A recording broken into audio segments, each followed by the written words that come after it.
Door తీసుకొని interview room లోకి నడిచినప్పటి నుంచి వాళ్ళ ఇంటర్వ్యూ స్టార్ట్ అవుతుంది. The way they walk, the way they SIT, the way they put their hands, the way they greet the board members, everything will be taken into consideration. UPSC success rate చెప్పనా మీకు? చెప్పండి. 0.01.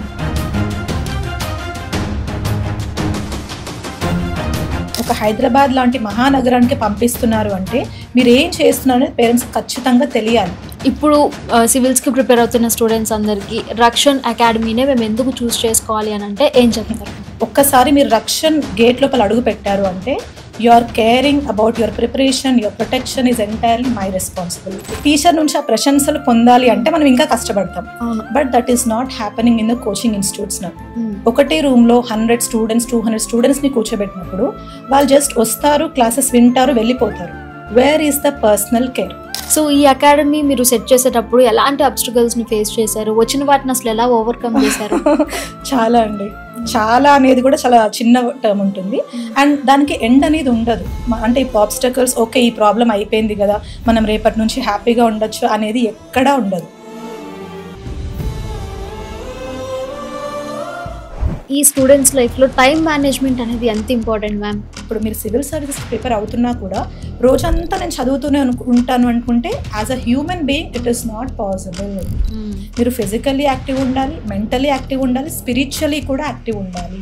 ఆ 14 అవర్స్లో మనం మొత్తం 14 hours కోసం చదువుతామా అంటే no, your brain can't take it.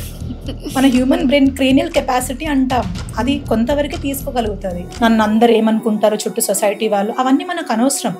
ఇందులోకి నేను వచ్చాను, నేను ఇవ్వాల్సింది గట్టిగా ఇస్తాను, రాకపోయినా fine, I will be satisfied that I gave my best, రాకపోతే నెక్స్ట్ ఇంకేమైనా చూసుకుంటాను అనే మెంటాలిటీ ఉండాలి. బికాస్ అలా సక్సెస్ వచ్చి ఉంటే నేను ఒక్కదాన్ని ఐఏఎస్ అయ్యేదాన్ని. ఇప్పుడు నేను ఎంతో మందిని హండ్రెడ్స్ ముందు థౌజండ్స్ ఆఫ్ స్టూడెంట్స్ని ఐఏఎస్ ఆఫీసర్ లాగా నేను తీర్చిదిద్దబోతున్నాను. కష్టపడే వాళ్ళు మనీ పే చేయకపోయినా నేను ముందుంటానండి వాళ్ళని గైడ్ చేయడానికి.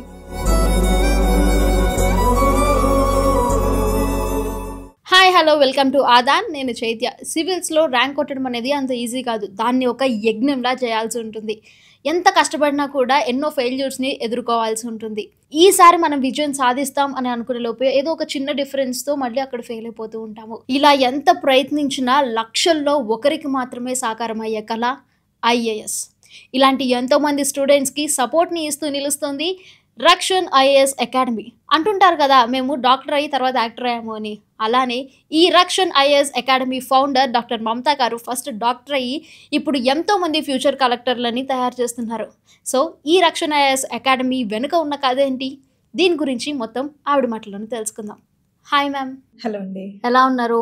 నేను చాలా బాగున్నాను, మీరు ఎలా ఉన్నారు? బాగున్నాను మ్యామ్. మీ జర్నీ ఎలా ఉందంటే ఫస్ట్ డాక్టర్ చదివారు, ఆ తర్వాత ఐఏఎస్కి ప్రిపేర్ అయ్యారు అండ్ దెన్ నవ్ ఐఏఎస్ అకాడమీని స్టార్ట్ చేసి ఎంతోమంది స్టూడెంట్స్కి హెల్ప్ చేస్తున్నారు. సో అసలు మీ లైఫ్ జర్నీ మాకు చెప్పండి. ఎక్కడ పుట్టారు, మీ చైల్డ్హుడ్ అంతా ఎలా జరిగింది? ఓకే, సో నా life journey is a very beautiful journey అని నేను చెప్తానండి. నేను చిన్నప్పుడు పుట్టి పెరిగింది హైదరాబాద్లోనే. మమ్మీ డాడీ అంతా హైదరాబాద్. డాడీ డీజీపీ ఆఫీస్లో అడ్మినిస్ట్రేటివ్ ఆఫీసర్, మన Telangana police headquarters, retired but మళ్ళీ కాంట్రాక్ట్ బేసిస్ మీద వర్క్ చేస్తున్నారు. మమ్మీ హౌస్ వైఫ్, నాకు 2 అన్నయ్యలు, ఒక చెల్లి. All of them are married and settled. So నేను చిన్నప్పటి నుంచి టాపర్గా ఉన్నాను. మా మమ్మీ పెళ్ళవ్వక ముందు డాక్టర్ అవ్వాలి అనుకుంది, బట్ పెళ్లి తర్వాత ఆ రెస్పాన్సిబిలిటీస్ వల్ల she couldn't become a doctor. మేము పుట్టడము, మమ్మల్ని చూసుకోవడం అలా సరిపోయింది. ఈ రోజుల్లో మనకు మెయిడ్స్ ఉన్నారు కానీ ఆ రోజుల్లో అలా కాదు, మన మదర్సే అన్ని పనులు చేసుకున్నారు. So she wanted to see me as a doctor. చిన్నప్పటి నుంచి మమ్మీ కోరిక తీర్చాలి, సో నేను డాక్టర్ మమతా అవ్వాలి అని నేను ముందే అనుకున్నాను. అలానే కష్టపడ్డాను.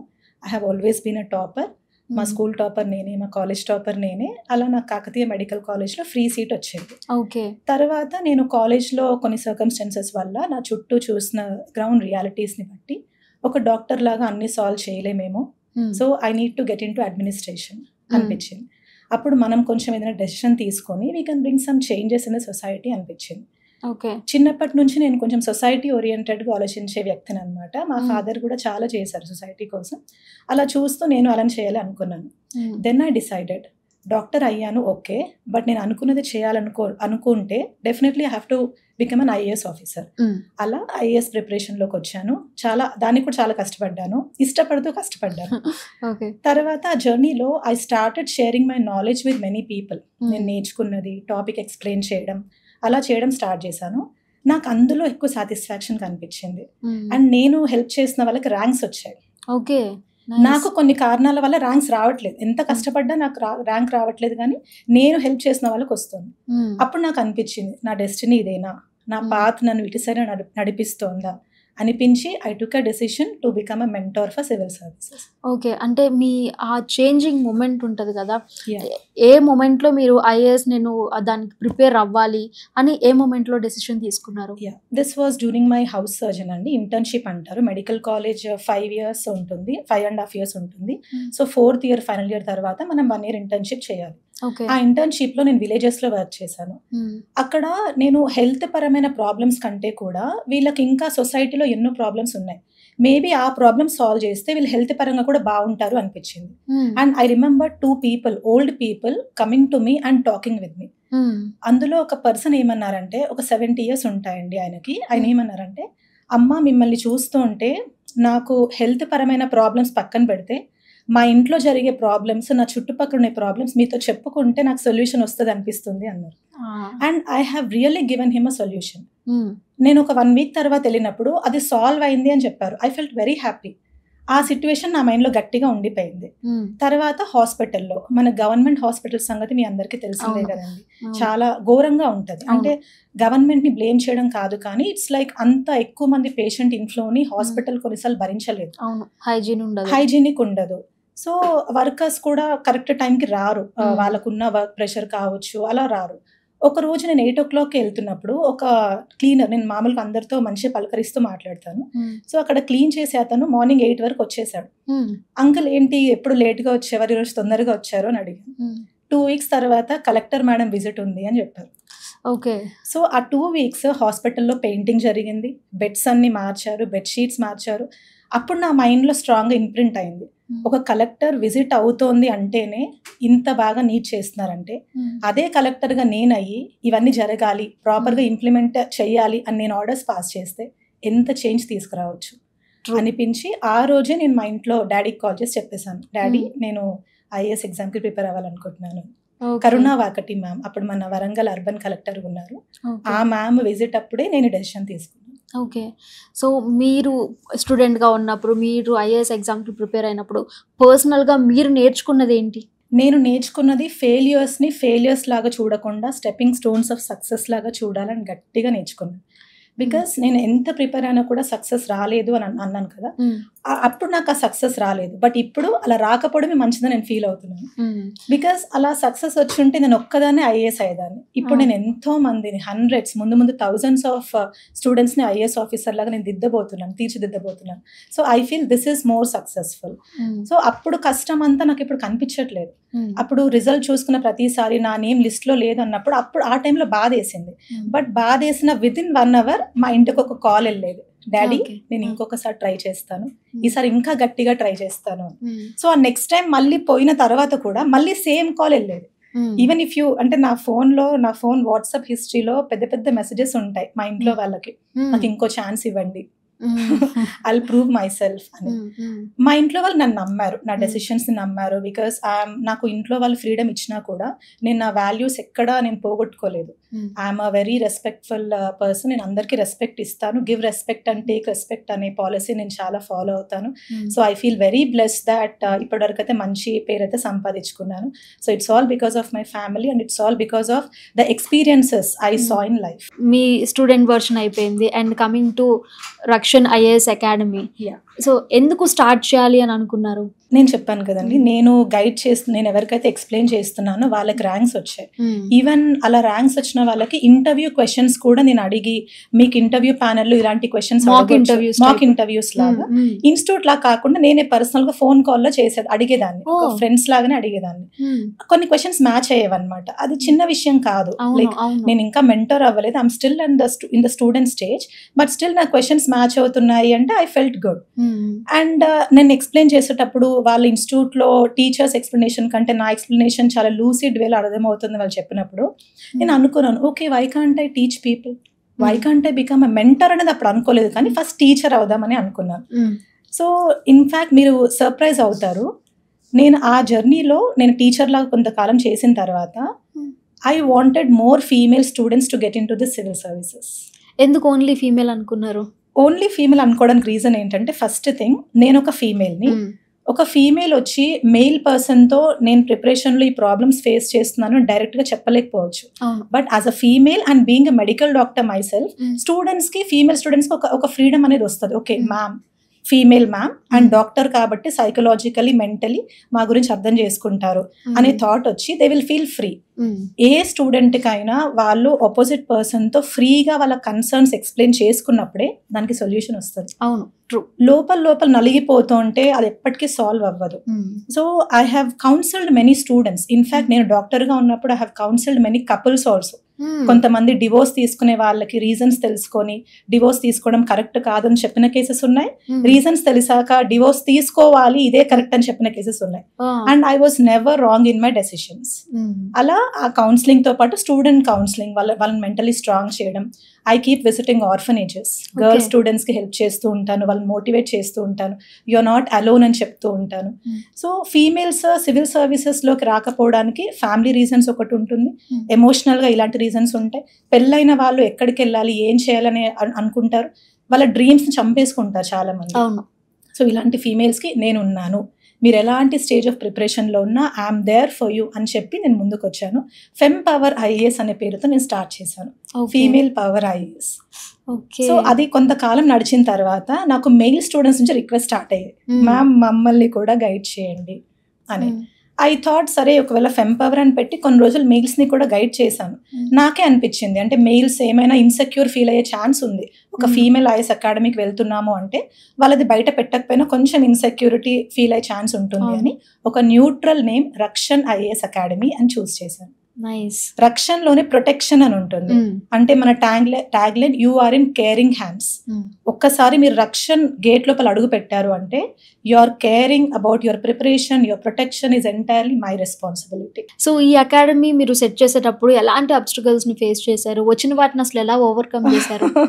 చాలా అండి, చాలా అనేది కూడా చాలా చిన్న టర్మ్ ఉంటుంది అండ్ దానికి ఎండ్ అనేది ఉండదు. అంటే ఇప్పుడు ఆబ్స్టకల్స్ ఓకే ఈ ప్రాబ్లం అయిపోయింది కదా మనం రేపటి నుంచి హ్యాపీగా ఉండొచ్చు అనేది ఎక్కడా ఉండదు. ఈ రోజు ఇప్పుడు నేను ఇన్స్టిట్యూట్కి వెళ్ళాను అంటే ఏదో ఒక ప్రాబ్లం కనిపిస్తూనే ఉంటుంది. సో మనం ఏదైనా ఒక ఆర్గనైజేషన్ సెట్ చేస్తున్నాము అంటే సెట్ చేసే ముందు చాలా ఆలోచిస్తాం, అప్పుడు మనకు ప్రాబ్లమ్స్ వస్తాయి. సెట్ చేసే ప్రాసెస్ లో వస్తాయి, అప్పుడు మనం సాల్వ్ చేయాలి. సెట్ చేసిన తర్వాత అంతా ఓకే అని ప్రశాంతంగా కూర్చుందామా అంటే అలా కూడా కొత్త వస్తూ ఉంటాయి. So every day is a fight for me and I'm fighting very very happily with the smile on my face. Because నేను ఎన్ని స్ట్రగుల్స్ ఫేస్ చేసినా కూడా, నాకు ఇంట్లో ఎన్ని ప్రాబ్లమ్స్ ఉన్నా కూడా నా స్మైల్ ని చూస్తే నా ముందు కూర్చున్న స్టూడెంట్ కి కాన్ఫిడెన్స్ రావాలి. So I will maintain that. Problems చాలా అయితే చాలా ఉంటాయి, but we have to keep on going forward. Okay, so ఇప్పుడు సివిల్స్కి ప్రిపేర్ అవుతున్న స్టూడెంట్స్ అందరికీ రక్షన్ అకాడమీనే మేము ఎందుకు చూస్ చేసుకోవాలి అని అంటే ఏం చెప్తారు? First thing the tagline itself, you are in caring hands. So మీరు చిన్నప్పటి స్కూలింగ్ మీరు గుర్తు తెచ్చుకోండి, లిమిటెడ్ నెంబర్ ఆఫ్ స్టూడెంట్స్ కి ఒక టీచర్ ఉండేవారు. అవును. అండ్ మనం ఎలా అంటే ఆ టీచర్ ముందు మనం ఫోకస్ అవ్వాలి అనుకునేవాళ్ళం. అవునా, ఏదైనా క్వశ్చన్ అడిగితే టీచర్ నన్ను గుర్తుంచుకోవాలి, గుర్తుపట్టాలి అనుకునేవాళ్ళం. అది ఎందుకు అంటే ఆ special attention from the teacher is directly proportional to the hard work of the student. Teacher నుంచి ఆ ప్రశంసలు పొందాలి అంటే మనం ఇంకా కష్టపడతాం. But that is not happening in the coaching institutes now. ఒకటే రూమ్ లో 100 స్టూడెంట్స్ 200 స్టూడెంట్స్ ని కూర్చోబెట్టినప్పుడు వాళ్ళు జస్ట్ వస్తారు, క్లాసెస్ వింటారు, వెళ్ళిపోతారు. Where is the personal care? That personal care is what I am providing at Rakshan. Okay. So ప్రతి student వచ్చినప్పుడు నేను ఆ స్టూడెంట్ తో పర్సనల్ గా మాట్లాడతాను. వాళ్ళ పేరెంట్స్ వస్తే కూడా సార్ ఆర్ మ్యామ్ మీరు కొంచెం సేపు బయట కూర్చోండి, నేను స్టూడెంట్ తో పర్సనల్ గా మాట్లాడాలి అని చెప్తాను. అవునా? Exactly, yeah. అండ్ ఆ స్టూడెంట్ తోని you forget everything, you forget that you came with your parents. నాతోని ఓపెన్ గా మాట్లాడండి. మీరు ఎందుకు సివిల్ సర్వీసెస్ చూస్ చేసుకుంటున్నారు? Is it because of pressure? Me parents ఏమైనా అంటున్నారా? అంటే కొంతమంది ఇలా ఉంటారు కదండి, వాళ్ళు అవ్వలేదు, అనేసి లైక్ వీళ్ళ మీద రుద్దాలి అనుకున్నాను. అవునవును. బట్ మై మదర్ నెవర్ అలా రుద్దలేదు. నేను చిన్నప్పటి నుంచి టాపర్ కాబట్టి I never felt it like pressure. So నేను అది ఫస్ట్ తెలుసుకుంటాను, వాళ్ళు ఎందుకు అవ్వాలనుకుంటున్నారు, వాళ్ళ వీక్నెసెస్ ఏంటి, వాళ్ళ స్ట్రెంగ్త్ ఏంటి తెలుసుకున్న తర్వాత I'm a very frank person అండి. ఆ స్టూడెంట్ని కొన్ని రోజులు అబ్జర్వ్ చేస్తాను. ఫర్ ఎగ్జాంపుల్ ఒక 2 weeks, ఆ 2 weeksలో నాకు ఒక అసెస్మెంట్ ఫామ్ అయిపోతుంది. ఏమని అంటే ఈ స్టూడెంట్ ఈ ప్రిపరేషన్లో ముందుకు వెళ్ళగలుగుతారా లేదా అని. కొంచెం డౌట్స్ ఉండే స్టూడెంట్స్ ఉంటారు, వాళ్ళతో ఇంకొంచెం ట్రావెల్ చేస్తాను. If I feel that the student is not correct for this preparation, నేను డైరెక్ట్గా వాళ్ళ పేరెంట్స్కి చెప్పేస్తాను. ఓకే. సో అలా చెప్పినప్పుడు పేరెంట్స్ వాళ్ళు పాజిటివ్గానే తీసుకుంటారా, లేకపోతే? కొంతమంది పాజిటివ్గా తీసుకుంటారు, కొంతమంది ఇక్కడ వద్దు అని అనుకుంటారు. బట్ అల్టిమేట్లీ వాళ్ళకి రిజల్ట్ తెలుస్తుంది. బికాస్ ఇలా ఇట్స్ లైక్ అన్ ఓషన్ అండి. యూపీఎస్సీ ప్రిపరేషన్ అయినా, గ్రూప్స్ అయినా. ఇప్పుడు గ్రూప్స్ అంటే స్టేట్ సివిల్ సర్వీసెస్లో టాప్ ఎగ్జామ్, యూపీఎస్సీ అంటే ఇండియన్ సివిల్ సర్వీసెస్లో టాప్ ఎగ్జామ్. మరి అంత టాప్ ఎగ్జామ్లో ప్రిపేర్ అవ్వాలంటే దీనికి సక్సెస్ రేట్ కూడా చాలా తక్కువ ఉంటుంది. మీకు నంబర్ చెప్తే మీరు షాక్ అవుతారు. యూపీఎస్సీ సక్సెస్ రేట్ చెప్పనా మీకు? చెప్పండి. 0.01. వాట్?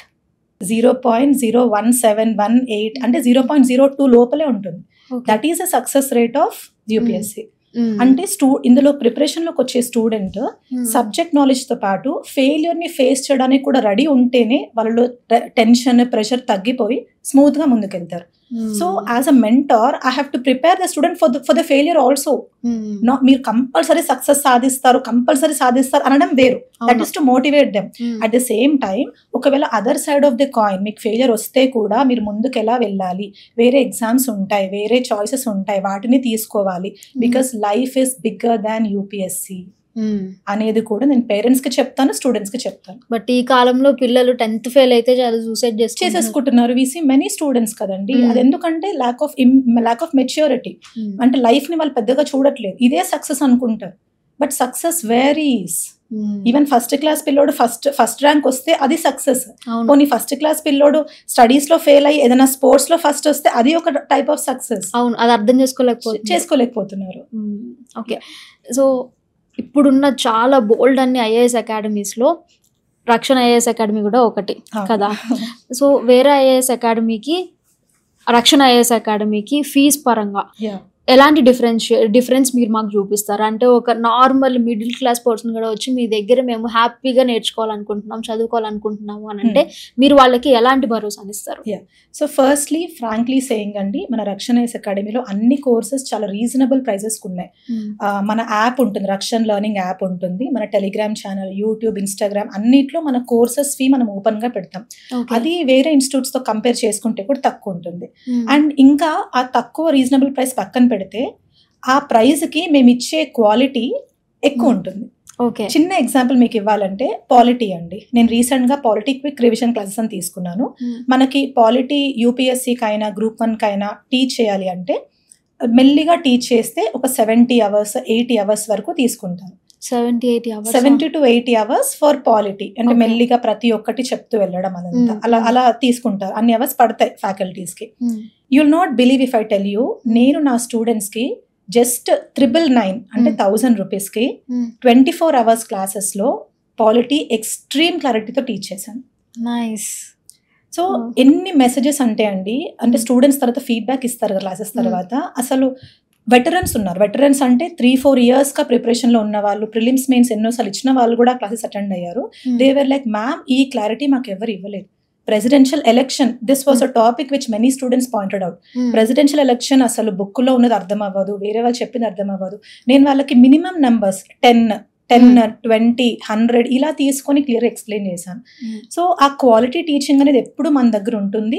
రీజనబుల్ ప్రైసెస్ ఉంటాయి, డిస్కౌంట్స్ ఉంటాయి. అండ్ స్టూడెంట్స్ బ్యాక్గ్రౌండ్ని బట్టి కూడా నేను వాళ్ళని ప్రెషరైజ్ చేయకుండా కూడా ప్రైజెస్ తీసుకుంటాను, మినిమల్ ప్రైజెస్. ఈఎంఐ ఆప్షన్ కూడా మనకు అవైలబుల్ ఉంటుంది. ఇలాంటి టీచర్ ఉండాలండి ప్రతి చోట. ఓకే. అండ్ ఇప్పుడు చాలామంది వీటికి ప్రిపేర్ అవుతున్నారు, సివిల్ ఎగ్జామ్స్కి ప్రిపేర్ అవుతున్నారు. సో ఎక్కడ స్టూడెంట్స్ వాళ్ళు అంటే ఫెయిల్యూర్ని తీసుకోలేకుండా ఎక్కడ వాళ్ళు ఒక రాంగ్ స్టెప్ వేస్తున్నారు అని అనుకుంటారు? ఫస్ట్ ప్రిపరేషన్లోకి రావడం దగ్గర నుంచి రాంగ్ స్టెప్ స్టార్ట్ అవుతుంది. అవునా? బికాస్ ప్రెషర్, నేను ఇందాక చెప్పిన రీజన్స్, ఫ్యామిలీ ఎవరో చెప్తున్నారు, లేకపోతే నా ఫ్రెండ్ ఐఏఎస్ అయ్యాడు నేను ఎందుకు అవ్వకూడదు, చుట్టాలలో ఎవరో ఐఏఎస్ అయ్యారు నేను ఎందుకు అవ్వకూడదు, సో నేను సొసైటీకి ఏదో నేను ఫుల్ టాప్ అని ప్రూవ్ చేసుకోవాలి నేను ఎందుకు అవ్వకూడదు, ఇలా అనుకొని వస్తారు చూడండి, అలాంటి వాళ్ళు అవ్వరు. You should have a definite purpose to get in to this preparation first. ఆ పర్పస్ లేకుండా ర్యాండమ్ గా వచ్చేస్తే you can sail in this preparation which is like a vast ocean.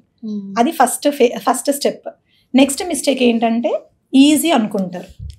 కొంతమంది స్కూల్ టాపర్స్ ఉంటారు, కాలేజ్ టాపర్స్ ఉంటారు, నేను topper, నేను first attempt లోనే సాధించేస్తాను, నాకెందుకు రాదు అని క్వశ్చన్ చేసుకుంటారు. మీకు వస్తుంది, కాకపోతే ఈ ప్రిపరేషన్ లో consistency, hard work, dedication, determination ఇవన్నీ అదే లెవెల్లో ఉండాలి. ఏ రోజు వరకు ఉండాలి? మన థర్డ్ స్టేజ్ ఆఫ్ ఇంటర్వ్యూలో ఇంటర్వ్యూ ఇచ్చేసి ఆ డోర్ బయటికి వచ్చేంత వరకు అది మెయింటైన్ చేయాలి. It can take 1 attempt, 2 attempt or మనకు ఓసీ వాళ్ళకి 6 attempts ఇస్తుంది యూపీఎస్సీ. 6 attempts వరకు కూడా అదే డెడికేషన్ ఉండాలి. అలా లేకపోతే అక్కడ ఫెయిల్ అయిపోతున్నారు. తర్వాత మాక్ టెస్ట్లు తీసుకోవాలి, క్లాసెస్ అటెండ్ అవుతారు, చాలా చదువుతారండి. ఐ నో మెనీ స్టూడెంట్స్ లైబ్రరీలో కూర్చొని గంటలు బుక్కుల ముందు కూర్చొని చదువుతారు. మీరు కనుక వాళ్ళని చూస్తే ఇంత కష్టపడుతున్నారు అనుకుంటారు. But if you are not taking a test, when you are not testing yourself, మీరు మీ ప్రిపరేషన్ ఏ లెవెల్లో ఉందో మీకు ఎలా అర్థం అవుతుంది? అర్థం అవ్వదు. This is one more mistake. చదువుతారు కానీ గంటలు చదువుతారు కానీ ఆన్సర్ రైటింగ్ చేయరు, ప్రాక్టీస్ చేయరు. నేను మొత్తం నా టాలెంట్ అంతా ఎగ్జామ్ హాల్లోనే చూపిస్తాను అనుకుంటారు. That is not possible for anybody. అదొక మిస్టేక్ చేస్తారు. తర్వాత రివిజన్ లేకపోవడం. ఒకసారి చదివింది నేను చాలా బాగా గుర్తు పెట్టుకుంటాను, నాకు అన్ని ఎగ్జామ్ హాల్లో గుర్తొస్తాయి అంటే దట్ విల్ నెవర్ హ్యాపెన్. కాదు కదా. సో రివైజ్ చేస్తూనే ఉండాలి.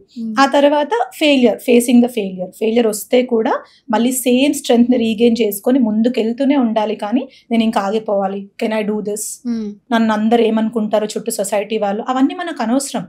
ఇందులోకి నేను వచ్చాను, నేను ఇవ్వాల్సింది గట్టిగా ఇస్తాను, రాకపోయినా fine, I will be satisfied that I gave my best, రాకపోతే నెక్స్ట్ ఇంకేమైనా చూసుకుంటాను అనే మెంటాలిటీ ఉండాలి. కొంతమంది పిల్లలు, ఐ మీన్ స్టూడెంట్స్ వాళ్ళు నేను గ్రూప్స్కి వెళ్తాను చదువుకుంటాను అన్నప్పటికీ కొంతమంది పేరెంట్స్ యాక్సెప్ట్ చేయరు.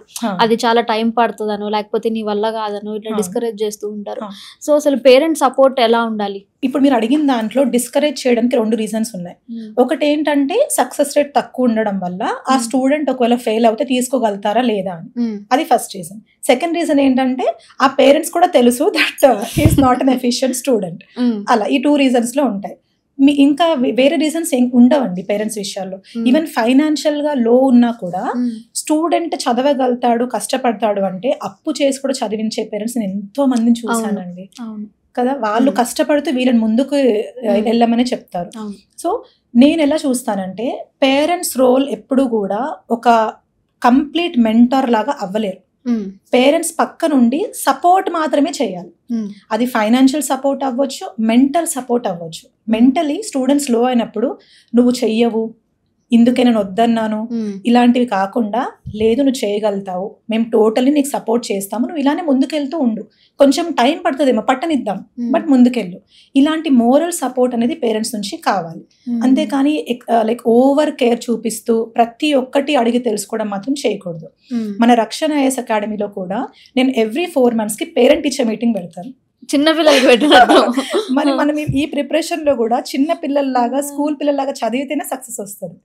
మనం పెద్దవాళ్ళం అయిపోయాము అనుకుంటే మాత్రం సక్సెస్ రాదు. We should think like a student till we come out of the interview room. అలా సో నిజంగా, ఎందుకంటే పేరెంట్స్ కి కూడా వాళ్ళ స్టూడెంట్స్ పర్ఫార్మెన్స్ ఎలా ఉందో రెగ్యులర్ గా కాకపోయినా అట్లీస్ట్ ఒక 4 months కి డైరెక్ట్ గా పిలిచి మీ స్టూడెంట్ పర్ఫార్మెన్స్ ఇలా ఉంది, నేను చెప్పాల్సింది చెప్తాను, యాజ్ అ పేరెంట్ మీరు చెప్పాల్సింది కూడా చెప్పండి. అందుకని తిట్టడము మళ్ళీ అర్జున్ రెడ్డి సీన్స్ లాగా అలాంటివి మాత్రం జరగకూడదు. వాళ్ళు కొంచెం అర్థం చేసుకోవాలి. అట్ ద సేమ్ టైం నేను ఎక్కువ కమ్యూనికేట్ చేస్తాను పేరెంట్స్ తో. That is very important. ఎందుకంటే కొంతమంది స్టూడెంట్స్ పేరెంట్స్ కి ఓవర్ గా చెప్పుకుంటారండి, నేను ఫుల్ బాగా చదివేస్తున్నాను, నేను టాపర్ అయిపోతున్నాను, వాళ్ళకి ఫాల్స్ హోప్స్ ఇస్తారు, which is not at all correct. Parents should know the reality. వాళ్ళు మిమ్మల్ని నమ్మి ఒక హైదరాబాద్ లాంటి మహానగరానికి పంపిస్తున్నారు అంటే మీరు ఏం చేస్తున్నారు అనేది పేరెంట్స్ ఖచ్చితంగా తెలియాలి. And I will be that medium when you enter Rakshana IAS academy. అంతే. కొంతమంది వచ్చి మా పేరెంట్స్ చెప్పకండి మ్యామ్, మేము భయపడతాం మ్యామ్ అంటే, show it in your performance. అప్పుడు వాళ్ళు హ్యాపీ అవుతారు కదా. మీరు ఇలా చెప్పినప్పుడు స్టూడెంట్స్ తిట్టుకుంటారు కదా తిట్టుకున్నా పర్వాలేదు, తిట్టుకున్న నేను మంచి కోసం చెప్పినప్పుడు వాళ్ళు తిట్టుకున్నా పర్వాలేదు, వాళ్ళకి ఫ్యూచర్లో నేను చెప్పిందే కరెక్ట్ అని అర్థమవుతుంది. స్టూడెంట్స్ వన్స్ సివిల్ ఎగ్జామ్స్కి ప్రిపేర్ అవ్వాలి అని వాళ్ళు డిసైడ్ అయ్యాక వాళ్ళ డే రొటీన్ ఎలా ఉండాలి? Yeah, so day routine is very very important. చాలా మంది స్టూడెంట్స్ ఏమనుకుంటారంటే నేను ఒక సబ్జెక్ట్ని పట్టుకొని కూర్చుంటాను, రోజంతా చదువుతాను అనుకుంటారు. కొంతమంది 2 సబ్జెక్ట్స్ అనుకుంటారు, కొంతమంది 3 సబ్జెక్ట్స్ అనుకుంటారు. ఎలా అయినా చదవచ్చు, ఎలా అయినా చదవచ్చు, based on the student based on the student. ఎందుకంటే అందరి మెంటాలిటీ సేమ్ కాదు, everybody of us is unique. ఇప్పుడు నాకు I wake up at 5 AM every day. నా స్కూల్ డేస్ నుంచి నేను 5 AMకే లేస్తాను, ఇంకొన్నిసార్లు 4:30 4 AM కూడా లేస్తాను అనమాట. సో నా రొటీన్ ఎలా ఉండేది స్కూల్ డేస్ నుంచి, నేను లేచేసి అన్ని పనులు చేసేదాన్ని. నాకు 7th to 8th క్లాస్ లోపే మా మమ్మీ నాకు అన్ని పనులు నేర్పించేసింది. వంట పని అయినా, ఇల్లు తుడవడం, ఇల్లు నీట్ చేయడం, సర్దడం, వాకిలి. ఆమె రంగోలీ ఆర్టిస్ట్, నాకు నేషనల్ లెవెల్లో ప్రైజెస్ వచ్చాయి రంగోలీకి. యా, ఆమె స్పోర్ట్స్ పర్సన్, ఆమె క్రికెటర్, ఆమె డాన్సర్, ఆమె బాస్కెట్బాల్ ప్లేయర్, ఆమె బ్యాడ్మింటన్ ప్లేయర్. నాకు పెద్ద రూమ్ ఉంటుంది నాకు అన్ని విత్ ఆల్ ప్రైజెస్. సో నేను నా డేని ఎలా మేనేజ్ చేసుకున్నాను అంటే, ఒక టాపర్ అంటే ఓన్లీ చదువుల తల్లి అనే పేరు నాకు వద్దు. I'm into everything. అందులో నేను విన్ అవుతున్నానా, నాకు ప్రైజ్ వస్తుందా పక్కన పెడితే, నేను పార్టిసిపేట్ చేస్తున్నానా లేదా అదొక్కటే చూసేదాన్ని. Now I feel so proud of my self, my parents feel proud of my self. ఏదైనా ముందుకు వెళ్ళాలి అంటే వెళ్తాను, రాకపోయినా పర్లేదు, నేను పార్టిసిపేట్ చేస్తాను. సో డేని అలానే మేనేజ్ చేసుకోవాలి. అంటే ఇప్పుడు మీరు సివిల్ సర్వీసెస్కి ప్రిపేర్ అవుతున్నా కూడా రోజంతా నేను చదువుతూనే ఉంటాను అనుకుంటే, as a human being it is not possible. మీరు ఫిజికల్లీ యాక్టివ్ ఉండాలి, మెంటలీ యాక్టివ్ ఉండాలి, స్పిరిచువల్లీ కూడా యాక్టివ్ ఉండాలి. సో మార్నింగ్ లేచిన తర్వాత యోగా కానీ, మెడిటేషన్ కానీ, మైల్డ్ ఎక్సర్సైజ్ కానీ ఇవన్నీ చేయాలి. That will give you a lot of energy to your brain. And morning Brahma muhurtam అంటారు. అవును, అంత ఈజీగా పేరు రాదు కదండి. బ్రహ్మ ముహూర్తం ఎంత ఇంపార్టెంట్ అది. అంటే దట్ ఈస్ ద టైం. మనకి మార్నింగ్ ఒక 4:30 to 6 మధ్యలో మీరు లేచి చదివితే your concentration will be in the peak అనమాట. పీక్ చదవడం మాత్రమే కాదు, even if you're planning for something, మీరు ఆ మూమెంట్లో లేచి ఏదైనా ప్లాన్ చేస్తే you will see the effectiveness in the implementation of your plan. అలా మీ బాడీ అలా ట్యూన్ అయిపోయి ఆ థాట్స్ అన్ని మీకు న్యాచురల్గా మీ పర్సనాలిటీకి తగ్గ థాట్స్ బయటికి వస్తాయి. That will definitely work for you without the help of anybody. So అలా అన్న తర్వాత మార్నింగ్ ఫిజికల్లీ స్ట్రాంగ్ అవుతున్నారు, స్పిరిచువల్లీ. కొంతమంది ఎవరికైనా దేవుడు పూజలు చేసే అలవాటు ఉన్నా సరే, దేవుడు సాంగ్స్ వినే అలవాటు ఉన్నా సరే చేయొచ్చు. అలాంటి అలవాట్లు లేకపోయినా పర్వాలేదు, అందరూ చేయాలనేది అయితే నా రూల్ అయితే కాదు. So you start your day positively. అలా స్టార్ట్ చేసిన తర్వాత break your day into different segments. Okay, ఎప్పుడు కూడా ఒక చిన్న చిన్న బ్రేక్స్ లేకుండా కంటిన్యూస్గా చదవకూడదు. Your brain will not take it. కొంతమంది నేను 2 hours కూర్చుంటాను అనుకుంటారు. కూర్చోండి, బట్ మీ మైండ్ ఎంత తీసుకుంటుంది? మాక్సిమం 50 minutes మాత్రమే తీసుకుంటుంది. You need a break of at least 10 minutes.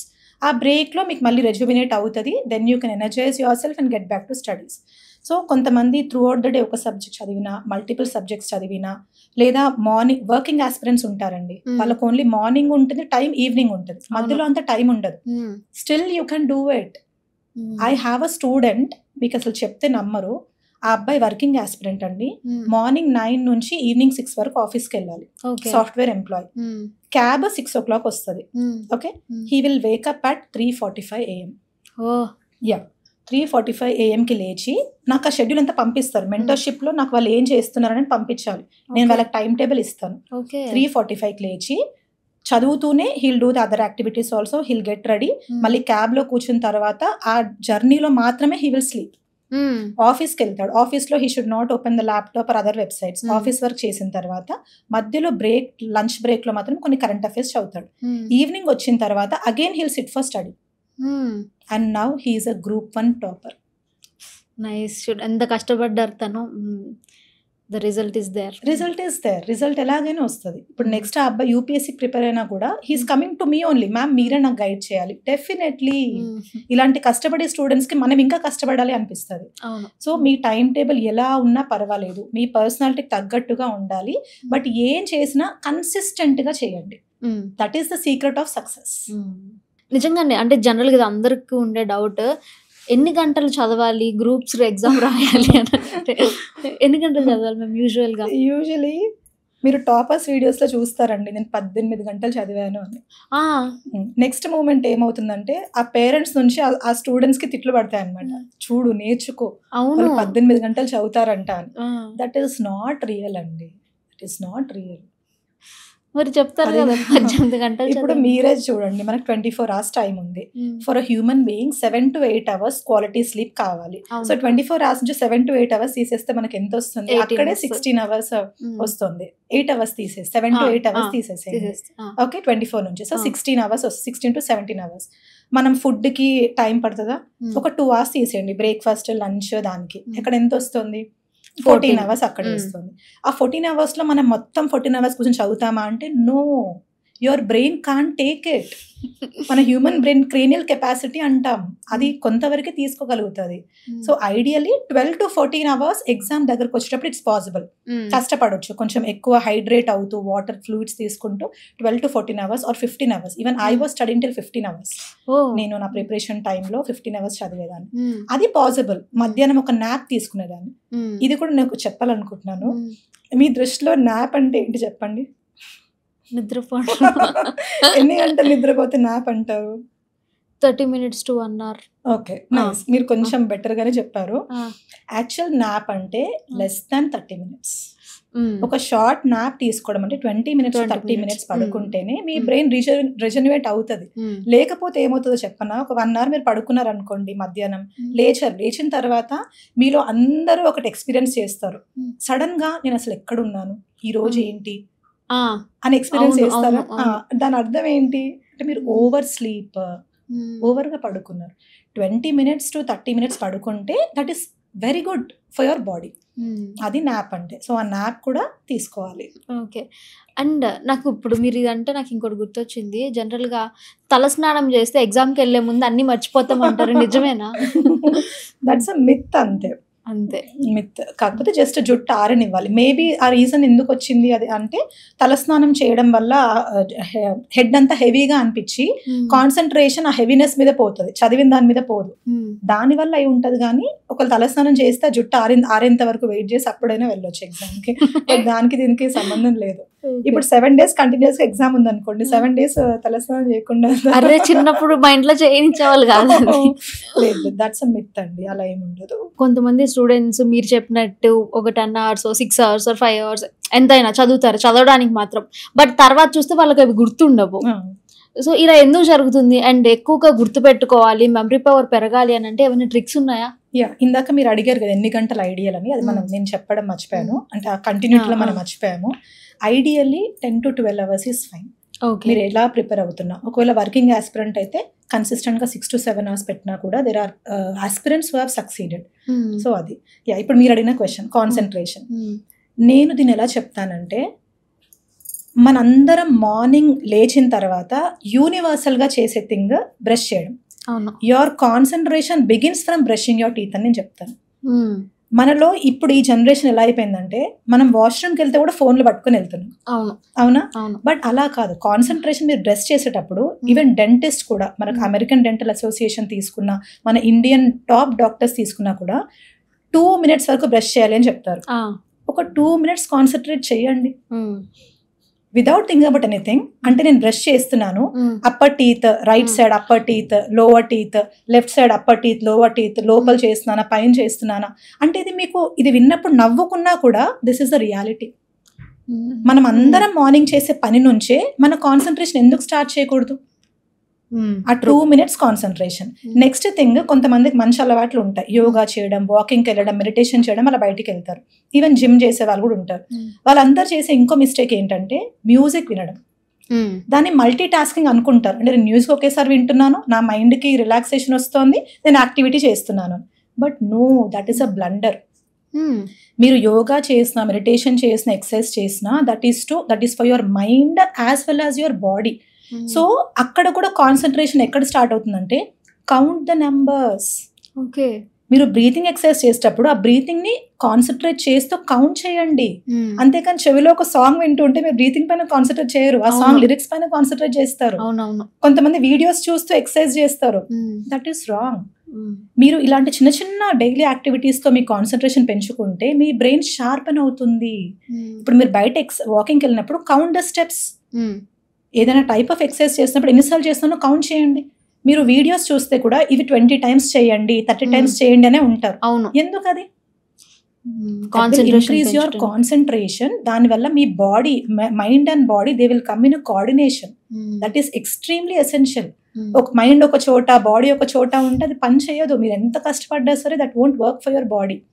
అలా దెన్ ఆ తర్వాత కాన్సన్ట్రేషన్ ఎలా పెంచుకోవాలంటే by giving frequent breaks. And నేను కొంతమంది స్టూడెంట్స్కి ఇలా కూడా చెప్తూ ఉంటాను, if you want to focus on something you try to put your finger, ఇలా మీ ఫింగర్ని ముందుకు పెట్టుకొని ఒక 20 seconds ఆ టిప్నే చూడండి. అలా కూడా your concentration will increase. Daily ఒక ఎవ్రీ 2 hours ఇది గుర్తు పెట్టుకొని ఇలా చేసి చూడండి, మీ కాన్సన్ట్రేషన్ ఇంక్రీజ్ అవుతుంది. అండ్ మీరు చదివింది గుర్తు పెట్టుకోవాలంటే రాసుకోండి, షార్ట్ నోట్స్ చేసుకోండి, వాయిస్ నోట్స్ చేసుకోండి. ఆ వాయిస్ చేసుకుంది మళ్ళీ వినండి. మనం వేరే వాళ్ళు చెప్పింది వినడం కంటే మన వాయిస్ లో వినింది ఇంకా బాగా గుర్తుంటది. అండ్ మన చేతితో రాసుకుంది ఇంకా బాగా చదవచ్చు. అలా చేయండి. There are multiple techniques. మనం ఒక మిస్టేక్ ఏం చేస్తున్నామంటే అన్ని టెక్నిక్స్ ఉన్నాయి, అన్ని టెక్నిక్స్ మనకు తెలుసు, మనం ఫాలో అవ్వట్లేదు అంతే. బుక్ పట్టగానే నిద్ర వస్తుంది ఫస్ట్, లేకపోతే ఫోన్ ఎక్కడన్నా ఉండదు, మన బ్రెయిన్ అంతా ఫోన్ మీదే ఉంటుంది, చదువు మీద ఉండదు. సో ఇలా డిస్ట్రాక్ట్ అవ్వకుండా ఉండాలి అని అంటే ఏం చేయాలి? ఫస్ట్ ఒక స్టూడెంట్ డిస్ట్రాక్ట్ అవుతున్నాడు అంటే వాళ్ళకి గోల్ లేదు అని అర్థం. If they have a proper goal అనేది గాలిలో కలిసిపోయేది కాదు, మీ శ్వాసలో ఉండాలి అని నేను నా స్టూడెంట్స్కి చెప్తూ ఉంటాను అనమాట. సో ఆ గోల్ గట్టిగా ఉంటే నిద్ర ఎందుకు వస్తుంది? బుక్ ముందున్నప్పుడు నేను ఐఏఎస్ అవ్వాలి అంటే ఈ టాపిక్ నేను ఒక 10 minutes చదవాలి అని స్ట్రాంగ్ గా అనుకున్నప్పుడు నిద్ర ఎందుకు వస్తుంది? Your brain is constantly telling you to study that, revise that, make short notes of that అని గుర్తు చేసుకుంటే మీకు నిద్ర రాదు. Next distraction, mobile phone social media is ruining the entire student community as well as youth today. ఇప్పుడు chat GPT లాంటి apps వచ్చి Google ని రీప్లేస్ చేశాయి, రేపు చాట్ జీపీటీని రీప్లేస్ చేసేవి కూడా వస్తాయి. బట్ దీని వల్ల స్టూడెంట్స్ క్రిటికల్ థింకింగ్ పోతోంది. మనకి ఇవన్నీ లేవండి. We're actually blessed. మన స్కూల్ టైంలో, కాలేజ్ టైంలో mobiles were not allowed. Mobiles మన పేరెంట్స్ ల్యాండ్ లైన్స్ మనకు ఉండేవి. We're really blessed. That is ఇప్పుడు మొబైల్ ఫోన్స్ అనేది it's a false luxury which should be critically seen by parents. So ఆ social media అనేది ఇలాంటి కాంపిటేటివ్ ఎగ్జామ్స్ ప్రిపేర్ అయ్యే students information gather చేయడం కోసం మాత్రమే చూడాలి. కరెంట్ అఫైర్స్ చూడడం, ఆన్సర్ రైటింగ్ ఎలా చేయాలి, లేకపోతే వీడియోస్ చూడడం, వాటి కోసం చూడండి.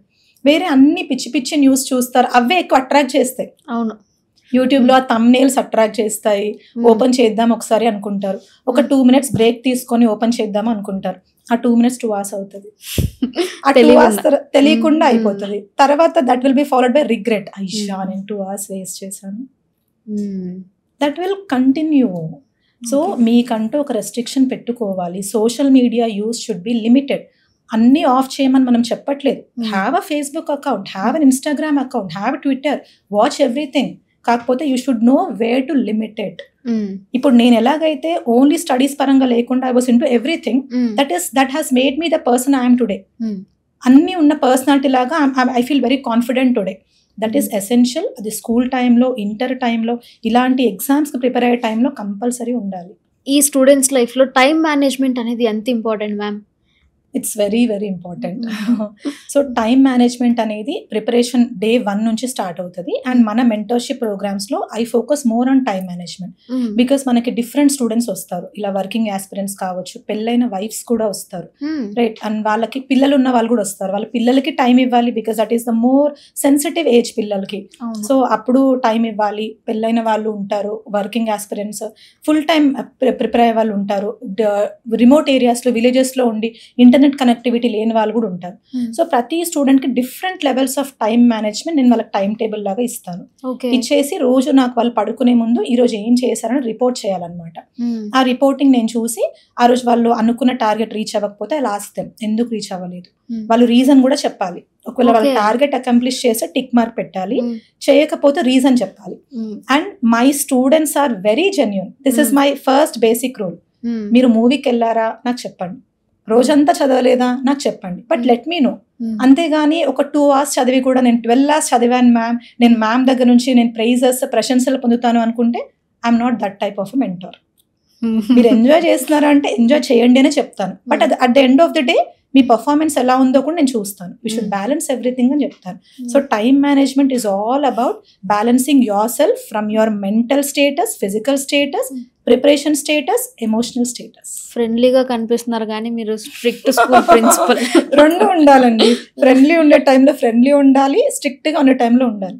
నేను యూజువలీ తిట్టను, బట్ నా కోపాన్ని చూస్తే స్టూడెంట్స్ ఇంకా నెక్స్ట్ డే వాళ్ళంత సీరియస్ అయిపోతారు అనమాట. There are many instances. అంటే మ్యామ్ ఇంత నవ్వుతూ మాట్లాడతారు, మేము ఇంత మిస్టేక్స్ చేస్తే ఇంత సీరియస్ ఉంటారా అంటే డెఫినెట్లీ. ఇప్పుడు మీ పేరెంట్స్ నమ్మి నన్ను నా దగ్గరికి మిమ్మల్ని పంపించారు అంటే I should take their place. మీరు తప్పులు చేసినా కూడా పర్వాలేదు అంటే వెన్ విల్ దే లెర్న్? అవును. ఓకే. అండ్ ప్రతి ఒక్క స్టూడెంట్కి మెంటర్ అవసరం అంటారా? తప్పకుండా అవసరం, తప్పకుండా. ఎందుకంటే మెంటర్ లేకపోతే వాళ్ళు చదువుతున్నాము అనుకుంటారు, వాళ్ళది వాళ్ళు మేమే లైక్ టాపర్స్ అయిపోతాం అనుకుంటారు, కానీ వాళ్ళు కరెక్ట్ డైరెక్షన్లో ఉన్నారా, వాళ్ళ ఆన్సర్ రైటింగ్లో ఎలాంటి మిస్టేక్స్ చేస్తున్నారు, వాళ్ళ పర్సనాలిటీ ప్రొజెక్షన్లో ఎలాంటి మిస్టేక్స్ చేస్తున్నారో వాళ్ళకి ఎప్పటికీ అర్థం కాదు.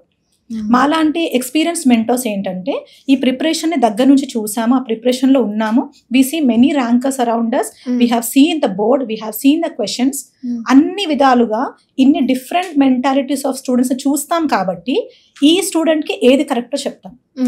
మీరు ఒక టాపర్ ఇంటర్వ్యూ చూసారనుకోండి, ర్యాంక్ 1 అనుకుందాం, మీరే చూసారనుకోండి, ర్యాంక్ 1 నుండి నేను ఇవన్నీ చేశాను అని చెప్తాడు. అవి మీరు యాజ్ ఇట్ ఈస్ ఫాలో అవుతే మీకు ర్యాంక్ 1 వస్తుందా? రాదు. మీరు ఎంత కాన్ఫిడెన్స్ చెప్పారు రాదు అని. సో ఆ ర్యాంక్ 1 ఏం చేసినా that is according to his or her personality, which differs from your personality. అది మీ పర్సనాలిటీ ఏంటి, మీ స్ట్రెంగ్స్ ఏంటి, మీ వీక్నెసెస్ ఏంటి అని ఒక మెంటరే చెప్పగలుగుతారు. ఆ మెంటర్ కూడా ఇంపార్షియల్ ఉండాలి. అంటే కొంతమంది స్టూడెంట్స్కి మాత్రం నేను సక్సెస్, వీళ్ళు పార్షియల్, వీళ్ళకి ఎక్కువ మనీ పే చేశారు, వీళ్ళకి ఎక్కువ టైం ఇస్తాను, అలా కాదు. కష్టపడే వాళ్ళు మనీ పే చేయకపోయినా నేను ముందుంటానండి వాళ్ళని గైడ్ చేయడానికి. ఈ సివిల్స్ అంటే ఓన్లీ ఎగ్జామ్సే కాదు, ఇంటర్వ్యూస్ కూడా అటెండ్ అవ్వాలి. సో దీని మీద మీ స్టూడెంట్స్కి ఎలాంటి గైడెన్స్ ఇస్తారు?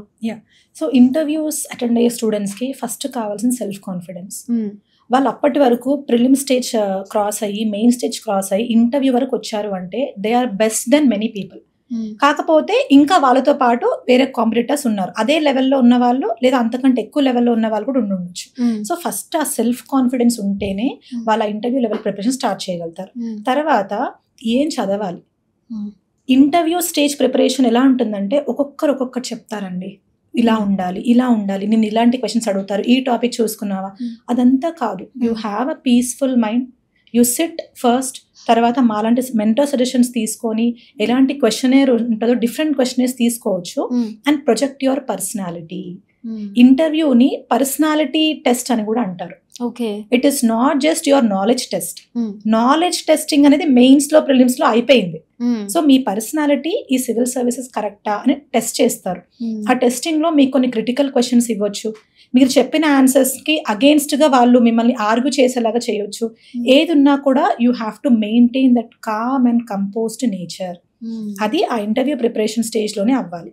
ఈవెన్ మీరు ఇది నమ్ముతారా, డోర్ తీసుకొని ఇంటర్వ్యూ రూమ్ లోకి నడిచినప్పటి నుంచి వాళ్ళ ఇంటర్వ్యూ స్టార్ట్ అవుతుంది. అవును, నేను చూసాను, చాలా మాక్ ఇంటర్వ్యూస్ చూసాను. The way they walk, the way they SIT, the way they put their hands, the way they greet the board members, everything will be taken in to consideration. So students compulsory ఒక 3 to 4 mock interviews attend అవ్వచ్చు. కొంతమంది students నాకు experience ఎక్కువ వస్తుంది కదా అని 10 to 12, 15 mock interviews attend అవుతారు. That is a blunder. ఎందుకంటే ఒక్కొక్క ప్యానెల్ వాళ్ళు ఒక్కొక్కలాగా చెప్పినప్పుడు మీ పర్సనాలిటీ అన్నిసార్లు మీరు మార్చుకోలేరు. Be realistic. కాకపోతే మీరు చెప్పే ఆన్సర్స్లో మెచ్యూరిటీ ఉండాలి, మన కాన్స్టిట్యూషన్ పరంగా చెప్పాలి, లీగల్గా ఆలోచించి చెప్పాలి, ఎథికల్గా ఆలోచించి చెప్పాలి. ఈ పారామీటర్స్ అన్ని మ్యాచ్ అయ్యేలాగా మీ ఆన్సర్ ఉంది అంటే వాళ్ళు అగేన్స్ట్గా వెళ్ళినా కూడా you can still stand on your answer. Ma'am, మాకు ఫస్ట్ డిఫరెన్స్ చెప్పండి, అసలు యూపీఎస్కి అండ్ గ్రూప్స్కి డిఫరెన్స్ ఏంటి? సో మీరు అనుకున్నట్టే చాలా మంది అనుకుంటారు రెండు సేమ్ అని. అండ్ కొంతమంది పేరెంట్స్ ఎలా ఉంటారంటే నువ్వు యూపీఎస్సీ ప్రిపేర్ అయ్యావు కదా, గ్రూప్స్ చాలా ఈజీ, కొట్టేస్తావు, రాసేసే అంటారు. కొంతమంది పేరెంట్స్ గ్రూప్స్ కి ప్రిపేర్ అవుతున్నావు కదా, యూపీఎస్సీ ఇంకొంచెం కష్టపడితే యూపీఎస్సీ వచ్చేస్తుంది అనుకుంటారు. రెండు డిఫరెంట్. సిలబస్ మ్యాచ్ అవుతుంది. మనకు జనరల్ స్టడీస్ సబ్జెక్ట్స్ ఉంటాయి, history, Indian Geography, Indian economy, Indian polity, governance, science and tech, ఇలాంటివి మ్యాచ్ అవుతాయి. బట్ యూపీఎస్సీలో ఇండియన్ లెవెల్ సిలబస్ ఉంటుంది, ఇంటర్నేషనల్ లెవెల్లో కూడా డీప్ గా మనం చదవాలి. When it comes to groups, regional level కి ఎక్కువ ఇంపార్టెన్స్ ఇస్తారు. మన తెలంగాణ అయితే టీజీపీఎస్సీ, ఏపీ అయితే ఏపీపీఎస్సీ, అలా రీజనల్ లెవెల్. సో ఒక యూపీఎస్సీ ప్రిపేర్ అయిన స్టూడెంట్ రీజనల్ లెవెల్ సబ్జెక్ట్స్ మీద అంత ఎక్స్పర్టీస్ రాకపోవచ్చు, దాని మీద ఫోకస్ చేయాలి. అండ్ ఒక గ్రూప్స్ కి ప్రిపేర్ అయ్యే స్టూడెంట్ యూపీఎస్సీ లెవెల్లో అంత కష్టపడకపోవచ్చు, India level competition is huge. So ఆ లెవెల్కి కష్టపడాలి. సబ్జెక్ట్స్ పరంగా ఇండియన్ సిలబస్ మాత్రమే సిమిలర్ ఉంటుంది, మిగతాది డిఫరెన్స్ ఉంటుంది. ఎస్ఏ రైటింగ్ డిఫరెన్స్ ఉంటుంది. ఆన్సర్ రైటింగ్లో యూపీఎస్సీలో ఇచ్చే మార్క్స్ అండ్ గ్రూప్స్లో పరిగణంలోకి తీసుకునే పారామీటర్స్ ఇవన్నీ డిఫరెంట్ ఉంటాయి. అండ్ మనకి టీజీపీఎస్సీలో ప్రస్తుతానికి ఇంటర్వ్యూ లేదు, యూపీఎస్సీలో ఇంటర్వ్యూ ఉంటుంది, ఏపీపీఎస్సీలో ఇంటర్వ్యూ ఉంటుంది. ఇలా ప్రతిదీ డిఫరెన్స్ అయితే ఉంటుంది. ఏ ఎగ్జామ్ అయినా కూడా ఆ ఎగ్జామ్కి ఎలాంటి ప్రిపరేషన్ కావాలో ఆ పాత్వేలో వెళ్తేనే సక్సెస్ సాధిస్తారు. ఓకే. అండ్ మ్యామ్, ఈ కరెంట్ అఫైర్స్ రోల్ ఎంత ఉంటుంది? చాలా మంది స్టూడెంట్స్ కరెంట్ అఫైర్స్ చదువుకుంటే నేను టాపర్ అయిపోతా అనుకుంటారు. అండ్ ఎవరన్నా, ఇప్పుడు నేను సివిల్ సర్వీస్ కి ప్రిపేర్ అవుతున్నాను అంటే చుట్టుపక్కల వాళ్ళు వచ్చి ఆ కరెంట్ జరిగే ఇష్యూస్ క్వశ్చన్స్ అడుగుతూ ఉంటారు. అది గనక ఎక్స్ప్లెనేషన్ ఇచ్చేస్తే వాళ్ళు ఏమనుకుంటారు, స్టూడెంట్స్ నాకు అన్ని తెలుసు. అవును. But current affairs has a role in civil services, but కొంచెమే రోల్. ఆ కొంచెం రోల్ ఎందుకంటే మన చుట్టూ జరిగేవన్నీ మనకు ఒక అవగాహన ఉండాలి. అది అండ్ ఆన్సర్స్ లో, ఇంట్రొడక్షన్ లో కానీ, బాడీలో కానీ, కన్క్లూజన్ లో కానీ ఈ కరెంట్ అఫైర్స్ ని ఇన్క్లూడ్ చేస్తూ ఉండాలి ఆన్సర్స్ లో. అంతవరకు కరెంట్ అఫైర్స్ రోల్ ఉంటుంది. ఫర్ ఎగ్జాంపుల్, ఇప్పుడు మనకి రీసెంట్ గా మెడికల్ ఎడ్యుకేషన్ పరంగా తీసుకుంటే మన సిబిఐ ఎఫ్ఐఆర్ ఫైల్ చేసింది. ఎందుకు అంటే మెడికల్ ఎడ్యుకేషన్ లో కరప్షన్ జరుగుతోంది అని. అండ్ ఇందులో మన NMC, national medical council officials ఉన్నారు, హెల్త్ మినిస్ట్రీ అఫీషియల్స్ ఉన్నారు, పెద్ద పెద్ద వాళ్ళు ఎంతో మంది ఇన్వాల్వ్ అయినారు, పెద్ద పెద్ద ప్రైవేట్ కాలేజెస్ కూడా ఇన్వాల్వ్ అయి ఉన్నారు. వీళ్ళు ఏం చేస్తున్నారు అంటే కరప్షన్, బ్రైబ్స్ తీసుకొని ప్రాపర్ స్టాండర్డ్స్ లేకుండా ఉన్న హాస్పిటల్స్కి లైసెన్స్ ఇచ్చేస్తున్నారు. మనీ పే చేస్తే ఎంబీబీఎస్ సీట్స్, పీజీ సీట్స్, ఇది మీరు వినే ఉంటారు, ఇచ్చేస్తున్నారు. ఇది మన current affairs topic. CBI case file చేసింది కాబట్టి సిబిఐ అనేది మనకి యూపీఎస్సీలో ఒక టాపిక్, కంపల్సరీ మనం తెలుసుకోవాలి. అయితే ఇందులో ఒక సివిల్ సర్వీసెస్ ప్రిపేర్ అయ్యే స్టూడెంట్ దీన్ని ప్రిపరేషన్కి ఎలా లింక్ చేయాలి అంటే ఫస్ట్ గవర్నెన్స్ టాపిక్ లో తీసుకోవాలి. సో ఇది కరెంట్ అఫైర్స్ న్యూస్. ఇప్పుడు ఇది ఆన్సర్స్ లో ఎలా తీసుకోవాలి, గవర్నెన్స్ లో మనకి regulation is very very important. మనం ఏదైనా ఒక ఎన్ఎంసీ లాంటి బాడీస్ ప్రాపర్ గా రెగ్యులేషన్ జరగాలి. అవి రెగ్యులేట్ అవ్వకపోతే ఇలాంటి కరప్షన్ చేస్తూ ఉంటారు, దానివల్ల అల్టిమేట్లీ నష్టపోయేది పబ్లికే. సో అది గవర్నెన్స్ కింద వస్తుంది. తర్వాత ఎడ్యుకేషన్, మెడికల్ ఎడ్యుకేషన్ చిన్న విషయం కాదు. And education is our fundamental right, మన directive principle of state policy, fundamental duty. మన ప్రియాంబుల్లో కూడా మనకు ఎడ్యుకేషన్ గురించి కూడా ఇంపార్టెన్స్ ఉంటుంది. మరి ఇంత ఇంపార్టెన్స్ ఉన్న ఎడ్యుకేషన్ ని అలా జస్ట్ డబ్బులకి అమ్ముకుంటామా? అదొకటి. అంటే education issue is social sector initiative from UPSC point of view. Health sector లో ఇంత గ్రీవెన్స్ ఉంది అంటే పబ్లిక్ ట్రస్ట్ పోతుంది. అవును. డాక్టర్స్ ని ఇంకా వీళ్ళందరూ డాక్టర్స్ మీద, హాస్పిటల్స్ మీద ట్రస్ట్ ఉండదు. సో ఇవన్నీ ఎథికల్ గా కరప్షన్ కానీ ఇవన్నీ కూడా వస్తాయి. This is how you have to see the topic. ఇలా రిలేట్ చేసుకోవాలి. కరెంట్ అఫైర్స్ ని మనం ఎలాంటి ఆన్సర్స్ లో రాయాలని రిలేట్ చేసుకుంటే current affairs will become easier for you. So కొంతమంది స్టూడెంట్స్ చాలా స్ట్రెస్ ఫీల్ అవుతూ ఉంటారు, అమ్మో నేను ఫెయిల్ అయితే ఏంటి అన్న ఒక భయం ఉంటుంది, పేరెంట్స్ ఏదన్నా అనుకుంటారేమో అన్న భయం ఉంటుంది, సొసైటల్ ప్రెషర్ ఉంటుంది. సో ఇలా ఫీల్ అవుతున్నట్టు మీకు మీ స్టూడెంట్స్ కనిపిస్తే మీరు వాళ్ళకి ఎలా గైడెన్స్ ఇస్తారు? సో ఫస్ట్ ఏంటంటే 100% స్ట్రెస్ ఉంటుంది. That is a fact. Stress ఉండదు అని ఎవరైనా చెప్తే వాళ్ళు నమ్మొద్దు. ఈ ప్రిపరేషన్లో స్ట్రెస్ ఉంటుంది. ఆ స్ట్రెస్ని ఎలా హ్యాండిల్ చేయాలి అంటే you are the solution to handle the stress. ఇప్పుడు ఈ రోజు నేను 10 hours చదవాలి అనుకుంటే ఆ 10 hours మీరు చదివితే మీరు రాత్రి ప్రశాంతంగా స్ట్రెస్ లేకుండా పడుకుంటారు. అలా రోజు మీ టార్గెట్స్ని కంప్లీట్ చేస్తే మీకు స్ట్రెస్ ఉండదు.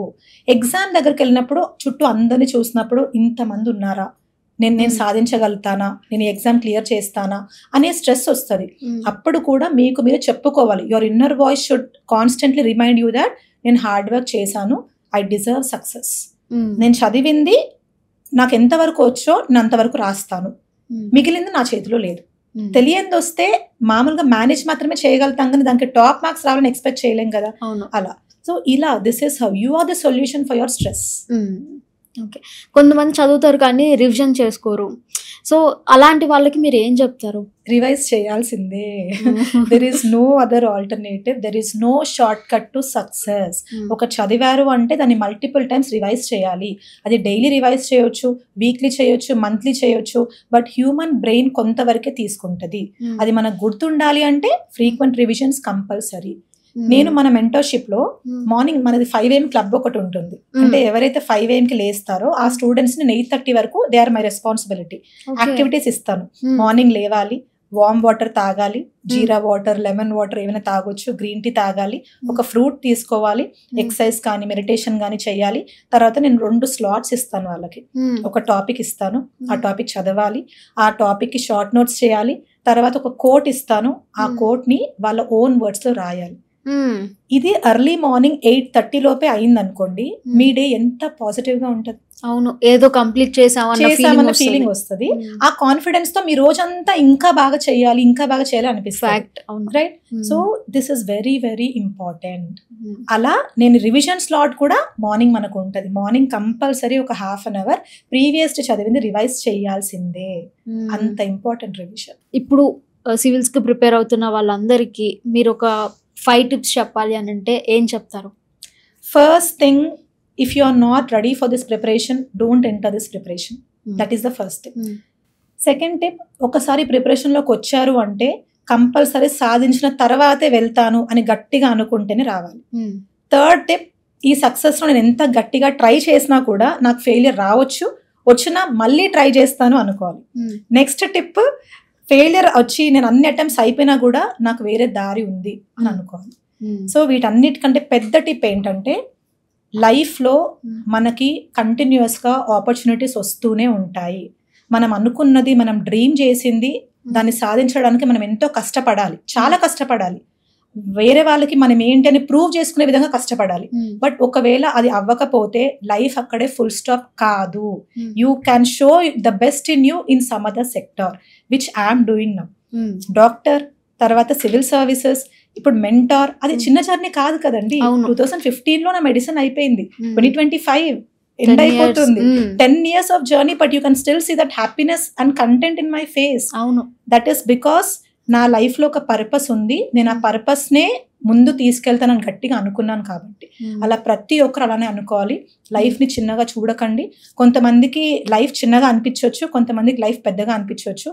ఏది ఉన్నా, చిన్నగా అయినా పెద్దగా అయినా, మీరు మాత్రం జర్నీ చేస్తూనే ఉండాలి. ఓకే, సో కొంతమంది స్టూడెంట్స్ని చూసినప్పుడు అరే ఇంకా నేను వీళ్ళకి ఏం చెయ్యలేనేమో అన్న ఏమన్నా సిచ్యువేషన్స్ కానీ అలా ఉన్నాయా? అంటే మిమ్మల్ని మీరు మోటివేట్ చేసుకుంటూ వెళ్ళిన రోజులు ఏమైనా ఉన్నాయా? అంటే ఇంకా నేను వీళ్ళ కోసం ఏం చెయ్యలేనేమో అనేది అయితే లేదండి. అలా అనిపించింది అంటే వాళ్ళ ప్రిపరేషన్ కరెక్ట్ కాదని నాకు అర్థమైపోతుంది. ఒకవేళ కరెక్ట్ అయితే I will go to any extent to help that student. So ఇప్పటివరకైతే నేను చేయలేను ఇదేనా ఎక్కడ అనిపించలేదు. డాక్టర్ చదివారు, తర్వాత ప్రిపేర్ అయ్యారు, ఇప్పుడు ఇంత చేస్తున్నారు, చాలా మంది స్టూడెంట్స్కి హెల్ప్ చేస్తున్నారు. బట్ ఏదో ఒక పాయింట్లో మీకు అనిపించిందా అరే నేను సర్వీస్లోకి రాలేకపోయాను అని బాధపడిన మూమెంట్ కానీ ఏదన్నా ఉందా? నేను ప్రిపరేషన్ టైంలో బాధపడిన రోజులు చాలా ఉన్నాయి. అంటే నాకు ఎందుకు ఇంత కష్టపడ్డా కూడా సక్సెస్ రావట్లేదు అని బాధపడ్డాను. ఒక సేయింగ్ ఉంటుందండి, అంటే మన టీయర్స్ చుట్టుపక్కల ఉన్న వాళ్ళకంటే మన పిల్లోకి ఎక్కువ తెలుస్తుంది అని. అవును, I have experience that clearly. ఎన్నో నైట్స్ నేను ఏడ్చిన రోజులు కూడా ఉన్నాయి, నాకు ఎందుకు రావట్లేదు, అన్నిట్లో టాప్ వస్తున్నాను అని. నేను ఎక్కడ ఇన్స్టిట్యూట్లో ఎగ్జామ్స్ ఇచ్చినా ఐ వాజ్ టాపర్ అండి సివిల్ సర్వీసెస్లో, బట్ ఇక్కడ మాత్రం నాకు రావట్లేదు, చాలా బాధపడ్డాను. బట్ ఎప్పుడైతే నా డెస్టినీ నన్ను ఈ సైడ్ చూపిస్తోంది, నన్ను ఇటు సైడ్ తీసుకెళ్తాను రియలైజ్ అయ్యాను, ఆ రోజు నుంచి ఒక్క రోజు కూడా రిగ్రెట్ లేదు. బికాస్ నేను ఒక్కదాన్ని అయ్యి ఉంటే వేరుండేది, బట్ నేను ఇప్పుడు ఇంత మందిని తయారు చేయడం ఇంకా లెవెల్, ఇంకా highest level. So that is giving me even more satisfaction. అలా నేను సక్సెస్ ని కొంతమంది అండి రీసెంట్ గా మన ఇన్స్టాగ్రామ్ పేజ్ లో ఒక కమెంట్ వచ్చింది. నా వీడియోస్ ఒక వీడియో కింద ఒక అతను కమెంట్ చేశాడు. ఇన్ఫాక్ట్ నేను ఆ ప్రొఫైల్ ఓపెన్ చేసి చూసాను. He actually belongs to some school sector అనమాట. అబ్బో మీరు కూడా కాదు, నువ్వు సక్సెస్ సాధించావా అని కమెంట్ ఉందన్నమాట. సో అది మా టీం వాళ్ళు చూసి నాకు మెసేజ్ చేశారు, మ్యామ్ ఇలా వచ్చింది, మాకు చాలా కోపం వస్తుంది మ్యామ్ మీ గురించి ఏం తెలియకుండా. అంటే మా టీం వాళ్ళు they are deeply attached with me. I maintain that harmony and relationship with my team. నేను ఎక్కడ కూడా ఒక ఎంప్లాయీ రిలేషన్షిప్ నేను చూపించాను, ఒక ఫ్యామిలీ రిలేషన్షిప్ ఉంటుంది మన ఇన్స్టిట్యూట్ లో. సో వాళ్ళు బాధపడ్డారు, ఇలా అంటున్నారు ఏం మ్యామ్ చెప్పండి, గట్టి రిప్లై పెట్టేస్తాము అని. అలా కాదు, నాకు నవ్వు వచ్చింది దానికి, నాకు నవ్వు వస్తుంది ఆ క్వశ్చన్ కి. సింప్లీ మీరు రిప్లై ఏం పెడతారు అంటే, what is success to you sir అని పెట్టండి. మేడం సక్సెస్ సాధించారని అడుగుతున్నారు కదా, మీ రకంగా సక్సెస్ ఏంటి అని క్వశ్చన్ పెట్టండి. యా, సో వాళ్ళు పెట్టారు, ఇంకా మనకు రెస్పాన్స్ రాలేదు. సో ఈ ప్లాట్ఫామ్ ద్వారా నేను చెప్దాం అనుకుంటున్నాను అంటే, success varies from person to person. ఇప్పుడు మీరు యాంకర్ లాగా ఉన్నారండి, మీ టైప్ ఆఫ్ సక్సెస్ ఏంటి, ఈ పాయింట్ ఆఫ్ టైంలో ఒక టాప్ యాంకర్ అవ్వాలి, అందరు నన్ను మంచిగా రికగ్నైజ్ చేయాలి, పాజిటివ్ గా రికగ్నైజ్ చేయాలి విదౌట్ ఎనీ కాంట్రవర్సీ అని మీరు రోజు అనుకుంటారు. That is success to you. నా సక్సెస్ ఏంటి, నేను సాధించకపోయిన దాన్ని నేను 100 మంది 1000 మందిని సాధించేలాగా నేను చేస్తాను అనేది మై పాయింట్ ఆఫ్ సక్సెస్. అలానే వేరే వాళ్ళకు ఉంటుంది సక్సెస్. So success varies. ఎప్పుడు కూడా వేరే వాళ్ళ సక్సెస్ చూసి మనం జెలసీ ఫీల్ అవ్వకూడదు, ఎందుకంటే వాళ్ళ స్టేజ్ కి రావడానికి వాళ్ళు ఎన్ని కష్టాలు పడ్డారో మనకు తెలియదు. అవును, నేను ఒక 3 minutes రీల్ చేస్తున్నాను అంటే, ఆ రీల్ చేసామని ఎంత కష్టపడ్డాను, చేస్తున్నప్పుడు ఎలాంటి ఆబ్స్టికల్స్ వచ్చాయి, చేశాక నేను మళ్ళీ ఎలాంటి వర్క్ లో కష్టపడాలి, అవి బయట చూసే వాళ్ళకి తెలియదు. సో తెర మీద కనిపించేది చూసి అలా ర్యాండమ్ గా కమెంట్ చేయడం అని కాకుండా, సక్సెస్ అంటే మీకేంటి, మీరు దానికోసం ఏం చేస్తున్నారు అనేది మీరు గట్టిగా ప్రశ్నించుకోండి. ట్రూ.